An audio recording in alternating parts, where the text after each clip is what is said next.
अभिभावक, बुजुर्ग, माताएं, बहनें और नौजवान युवा साथी, आप सबका इस रैली में हम स्वागत करते हैं। आप सब लोगों का अभिनंदन करते हैं।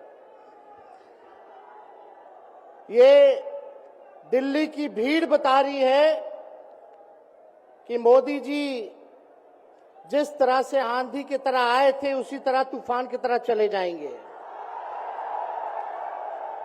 पहला रैली हम लोगों ने पटना में किया, दूसरा बॉम्बे में किया और तीसरा आज जो है दिल्ली में हो रहा है।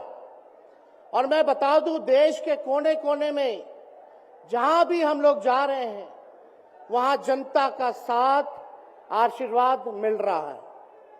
आज हम सब लोग एकजुट हुए हैं देश के लोकतंत्र, देश के संविधान, देश के भाईचारा को बचाने के लिए। जिस हिसाब से देश में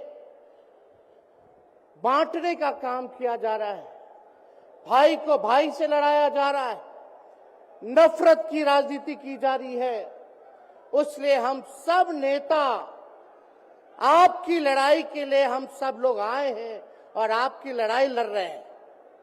और हम लोग सब लोग चाहते हैं कि इस लड़ाई में आपका साथ मिले, आपका आशीर्वाद मिले और आपका प्यार मिले। जो लोग नारा लगाते हैं अब की बार 400 पार, उनका मुंह है, कुछ भी बोलेंगे, लेकिन एक बात तय है, जनता ही मालिक है, आप मालिक हैं और आपको तय करना है कि देश के शासन में कौन बैठने का काम करेगा। आज यहां दिल्ली की जनता से पूछना चाहते हैं, वो लोग नारा लगा रहे हैं, टारगेट फिक्स कर रहे हैं, अब की बार 400 पार। ऐसा लग रहा है कि पहले से ही ईवीएम सेटिंग हो चुका है। ये लोग फिर भी आप लोगों से पूछना चाहते हैं कि आप लोग, ये लोग जो नारा लगा रहे हैं, क्या वो सच होगा या वो सत्ता से बेदखल करिएगा? हाथ उठा के बताइए, इनको सत्ता से बाहर करना है कि नहीं करना? आज हम सब लोग देख रहे हैं कि देश में अघोषित इमरजेंसी लागू हो चुकी है। देश में सत्ता में जो लोग बैठे हैं तानाशाह रवैया अपनाने का काम कर रहे हैं, घमंडी हो गए हैं लोग। और आज हम लोग किसी को गाली देने नहीं आ रहे, लेकिन जो आंख से देख रहे हैं वो बताने आ रहे हैं, जो महसूस कर रहे हैं वो बताने आए हैं। सत्ता में लोग जो बैठे हैं, विपक्ष का धर्म बनता है, कर्तव्य बनता है कि उनसे हम लोग सवाल करें। आज मेरा मानना है कि देश में सबसे बड़ा अगर दुश्मन है तो बेरोजगारी है, महंगाई है, गरीबी है। आज यहाँ लोग हैं, नौजवान हैं, नौजवानों से पूछना चाहते, बताओ कितने नौजवान यहाँ जो हैं मोदी जी ने नौकरी दिया? हाथ उठा के बताइए। कोई नहीं मिलेगा। मोदी जी ने कोई नौकरी नहीं दी, सब कुछ जो है प्राइवेटाइज कर दिया। और हम लोगों ने बिहार में जब कांग्रेस लेफ्ट इंडिया अलायंस की सरकार थी, 17 महीने में 5 लाख नौकरी हम लोगों ने देने का काम किया। आज किसान तबाह है, युवा परेशान है, लेकिन किसानों से मोदी जी को मिलने का समय नहीं है। मोदी जी मिलते तो प्रियंका चोपड़ा से मिलेंगे, किसानों से नहीं मिलेंगे।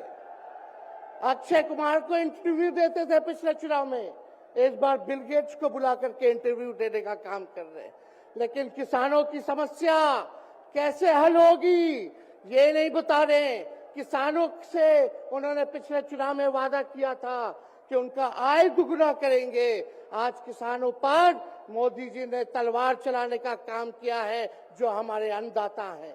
इसलिए आप सब लोग, जब आवाज उठाते हैं तब मोदी जी और उनकी जो सेल है पार्टी की, उस पार्टी का सेल में कौन है? ईडी है, सीबीआई है, इनकम टैक्स है। लालू जी को तो कई बार सताया गया, मेरे ऊपर मुकदमा किया गया, मेरी मां पर, मेरी बहनों पर, मेरे जीजाओं पर, मेरे पिता के जितने संबंधी थे सब पर केस मुकदमा किया। अभी बिहार चले जाइए, कई हमारे नेताओं पे छापेमारी चल रही है, कई जगह ईटी का रेड चल रहा है, आईटी का रेड चल रहा है, लेकिन हम लोग घबराने वाले लोग नहीं। आज देश में जिस हिसाब से हेमंत सोरेन जी को और अरविंद केजरीवाल को गिरफ्तार करने का काम इन बीजेपी के लोगों ने किया है, तो उनको हम बता दें कि इनके गीदड़ भपकी से हम लोग डरने वाले नहीं हैं।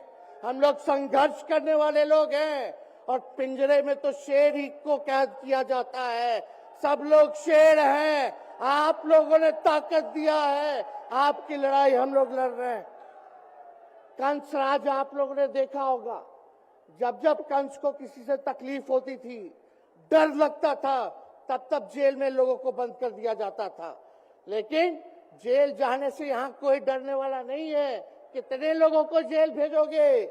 लेकिन जब जनता जब जवाब देगी, जब वोट का चोट दीजिएगा, तो मोदी जी हाथ मलने का काम करेंगे, सत्ता से बेदखल हो जाएंगे। इसलिए ये अपनी ताकत को पहचानिएगा।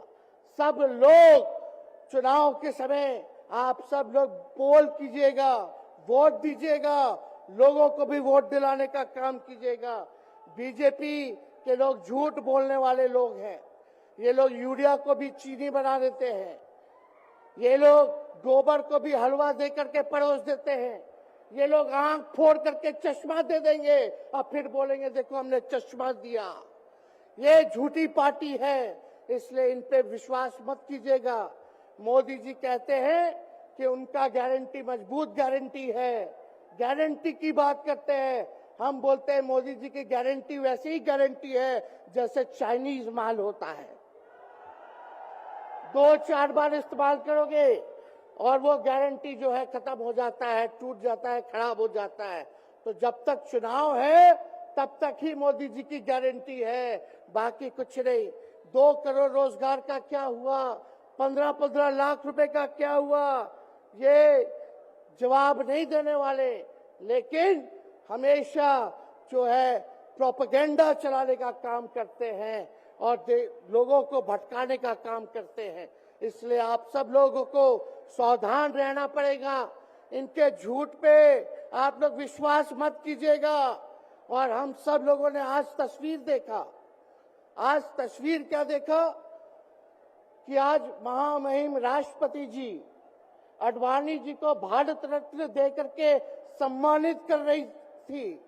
मोदी जी आडवाणी जी के बगल में बैठे हुए हैं, राष्ट्रपति खड़ा होकर के सम्मानित कर लिए हैं, लेकिन मोदी जी खड़ा भी नहीं हुए, राष्ट्रपति के सम्मान में खड़ा भी नहीं हुए।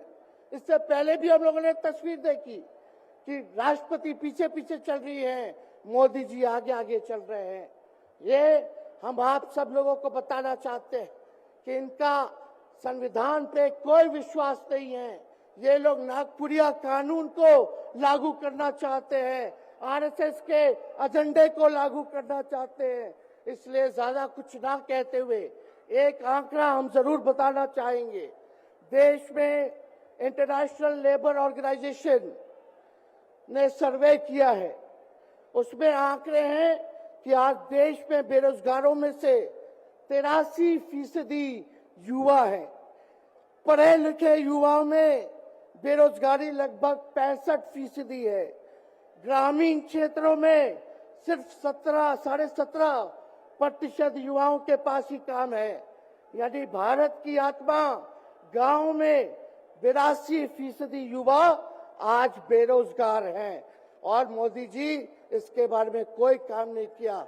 आप एक बार विश्वास कीजिएगा, अगर इंडिया सरकार की अलायंस की सरकार बनती है तो नौजवानों को हम लोग नौकरी देने का काम करेंगे, बेरोजगारी को दूर करेंगे। और जाते जाते बहुत सारे नेताओं को बोलना है, लेकिन एक अंत हम करेंगे एक गाने के साथ। और आप लोगों ने गोविंदा का फिल्म का एक गाना सुना होगा कि तुम तो धोखेबाज हो, वादा करके भूल जाते हो। रोज रोज मोदी जी तुम ऐसा करोगे, रोज रोज मोदी जी तुम ऐसा करोगे, जनता जो रूठ गई तो हाथ मलोगे। अरे तुम तो धोखेबाज हो, वादा करके भाग जाते हो।